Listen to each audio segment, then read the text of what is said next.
right, here we are, the final episode of Love is Blind season 3, After the Altar. This one is called A Second Shot at Love. I've already done the first 2 episodes of After the Altar, and I've also broken down the couples from this season if you're new to the channel. Hi guys, welcome back to my channel. My name is Stephanie. It's Anyabwile, Steph Anya for short. I'm a licensed marriage and family therapist, and in today's video, I'm going to be breaking down the final installment of After the Altar for season 3, episode 3. What's on your mind? Very inconveniently, we have work being done to our road right outside my window, so I'm trying to talk a little bit louder over it so that our mic doesn't pick it up, but if you do hear it, I'm sorry, that is what that is. It's hard to win when you're with someone who twists everything you say and you can't be yourself even whenever you're not trying to hurt them. They left us off with Cole asking Zay if she wanted to speak, so he left on a bit of a cliffhanger. I know a lot of you thought I left it on the cliffhanger. That's where they left it off on the episode, not me. The first thing I want to say is sorry, because I didn't know that I had made you feel that way. You had told me that you didn't want drama at our wedding. For sure. Did you listen to any like the positive things I said though?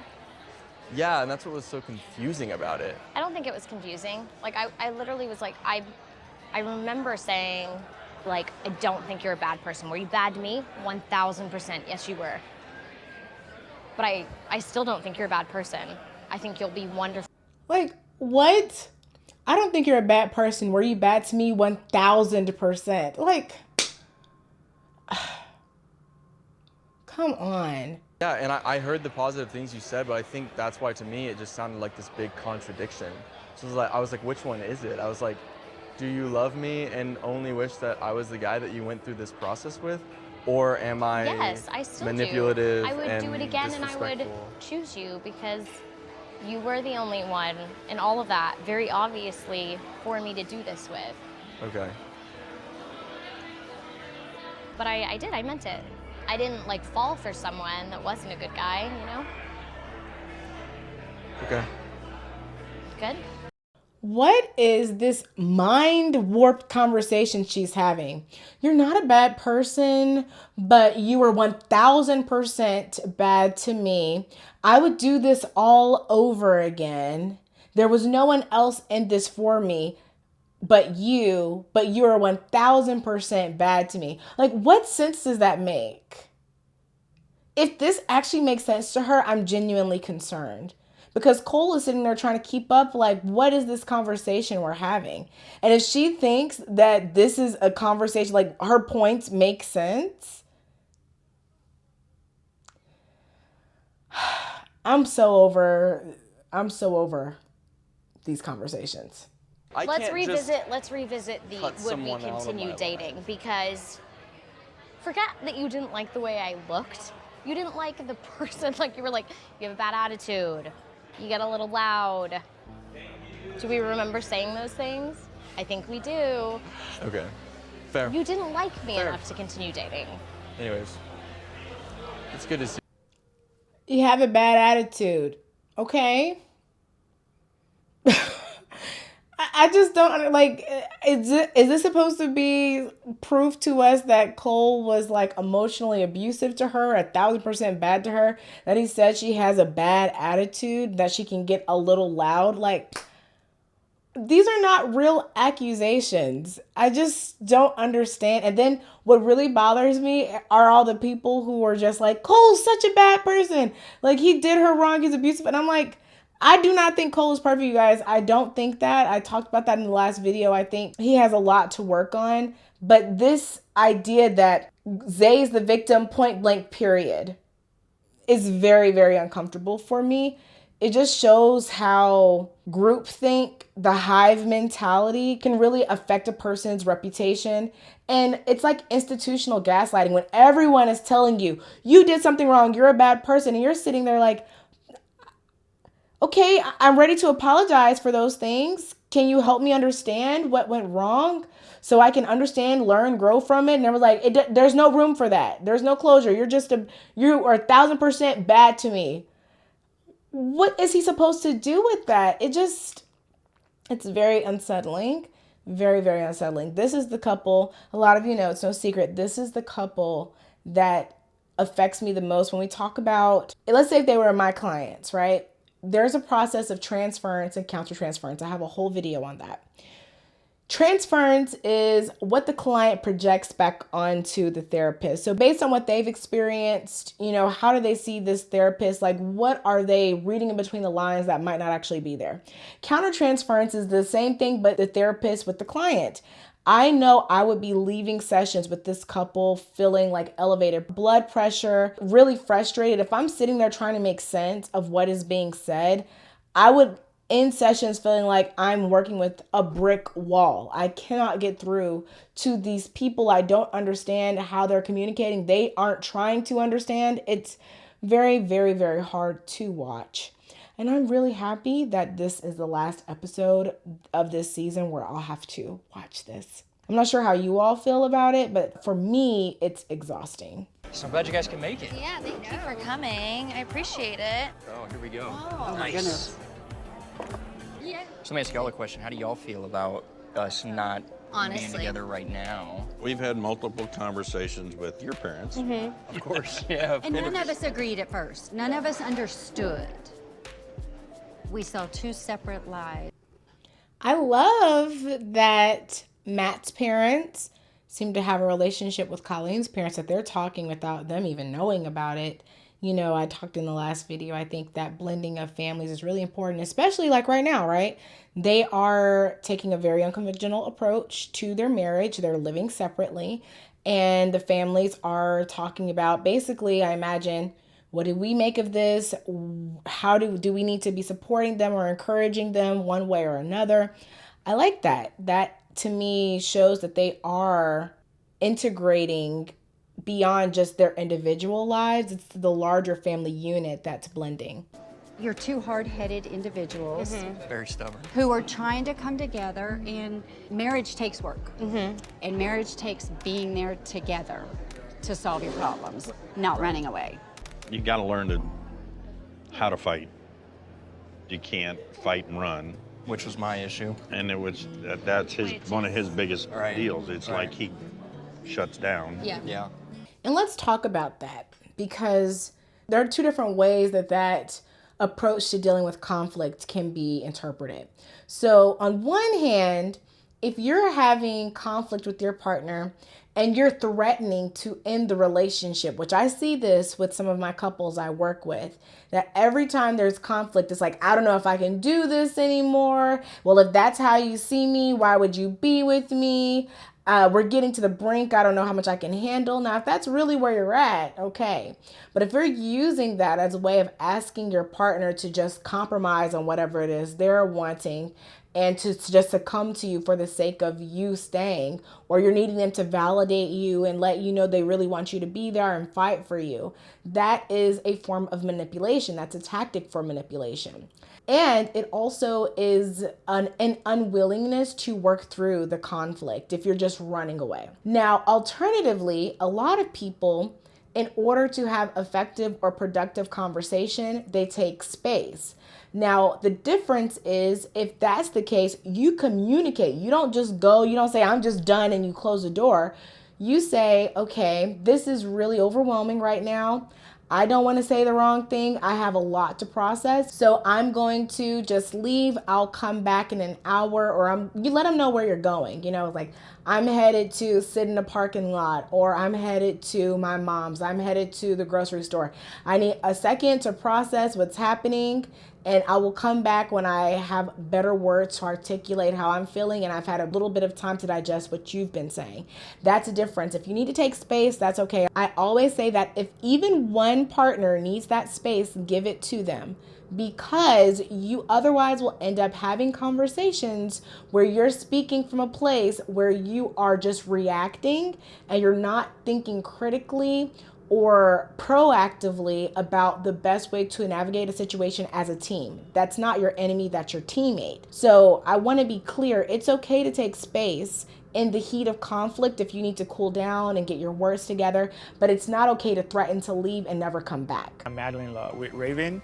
Going through what she went through at the altar is not a pleasant experience for anyone. I want to propose to her again to let her know that, hey, I'm really here for the long haul and I still want you to be my partner. I want to do everything it takes to make this woman happy and also start a future together.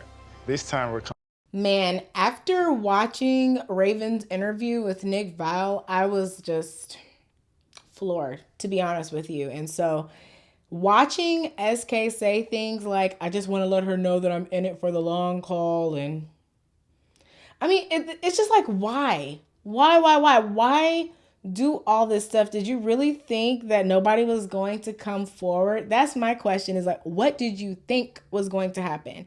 And speaking of the interview with Raven, I did film myself watching it for the first time, so I will post that video after this one. But I had to watch it before I watched this, of course, because it gives context to everything. Do you think if he ate a berry, he'd remember in the future to not eat more berries? No, he can't figure out that the leash is the thing choking him, so. There was somebody that didn't bring a gift. And that was me. Oh. But I do have a gift for you. It's the redness of the... It's the sexiness. Sexiness and the prettiness, right? Oh. Oh. It says Baby Lemieux. Coming 2023. Look how cute. Aww. No, I really want one. Come here. Love you. Aw, baby. Oh, baby. Maybe we start. To each couple their own, right? I can't say what is okay or acceptable in another person's relationship, but I will say in general, a gift like this, if your partner is not pregnant, could be perceived as pressure.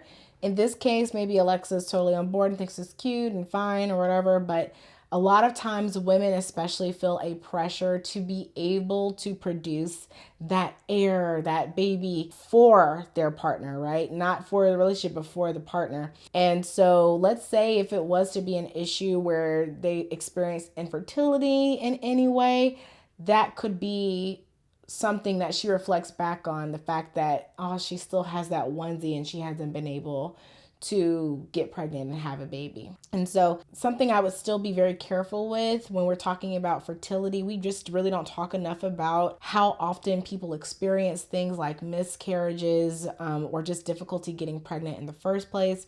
So just be careful, you know. It's okay to have this inside goal for the two of you, but I also think, you know, just the element of it being aired, now the world is going to be always looking for a pregnancy announcement and things like that, and it could ultimately end up being pressure, and I hope that's not what their story is going to be, but if anyone else was getting ideas, I would still just be cautious. Oh, she hates when I pick my nails. Thing. Like, we'll be cuddled up on the couch watching a movie or something. I'll be in her ear just kind of picking my nail like and this. you poke and prod me. I hate that too. Kind of poke her in the ear and stuff like that, and she hates it. So, why? It's my love language. It's fun. It gets a reaction out of you. It's fun. It's terrible. So really, you're the annoying one. Yeah, I am pretty annoying. Yeah. This is the second time that he's saying, I guess, that annoying her is his love language. I'm assuming he's joking, but just making sure we all know there are 5 love languages, and annoying people is not one of them. Quality time, physical touch, acts of service, gifts, and words of affirmation. So I guess that might fall into physical touch if he's poking her. Not sure. I'm not sure what pleasure he gets out of that other than maybe attention. So maybe quality time. Not sure. I think an older home is better. Okay, how is buying an older home a good investment? Because it has like the bones, or like you can trust them. A newer house, like who knows what could happen. My happiness is your happiness. Do you have the same mentality on that? Yeah. My happiness is your happiness, yeah. Okay. Yeah. So we should. But there's got to be some compromise. We got to look at the money that we're spending. I mean, know, we're not going to spend $500. I don't know if this was just an accident, but he said, yeah, my happiness is your happiness. And the response should have been, your happiness is my happiness, if talking about reciprocity. It was a tough decision to say no at the altar. I felt how heartbroken and how devastated she was. And I do not take it lightly. I still love Raven very much. And I'm just a little stressed out This is a second chance that I get, and I don't want to blow it.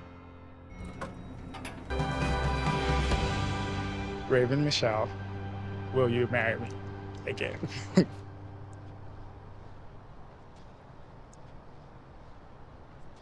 Yes. Yes. All right, come on. Let's do this. I love.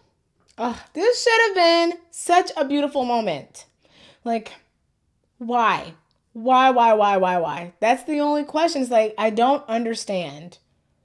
Why would you put her through all of this? Ask her to marry you and still do all this shiesty stuff. I just don't get it.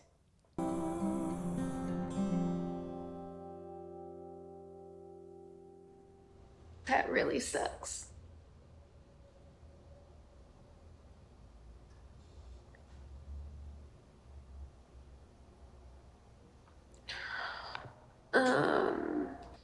Oh, I didn't know they were going to have this update in here. But honestly, I feel like this could be the whole After the Altar. We didn't learn anything new other than this.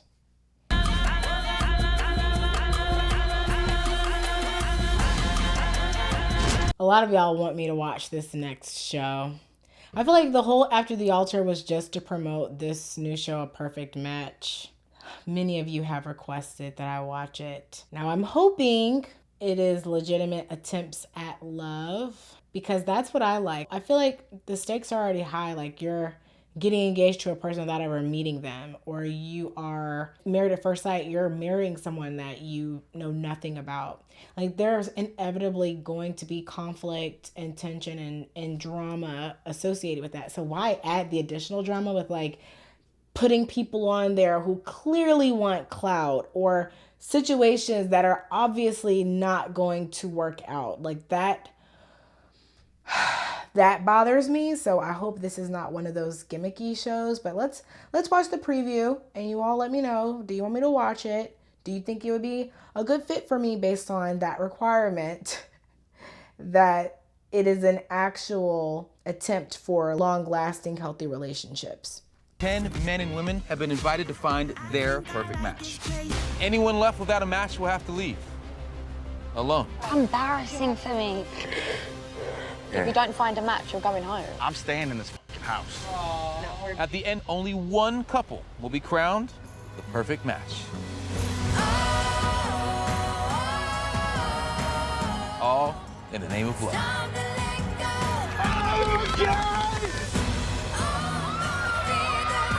So we're basically inviting people to be performative and pretend to have a great relationship so they can be crowned a perfect match at the end.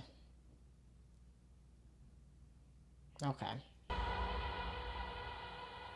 Something about y'all be eating this stuff up. All right, you guys. So that is the end of After the Altar. We have finally wrapped a bow on Love is Blind Season 3, After the Altar. You guys let me know.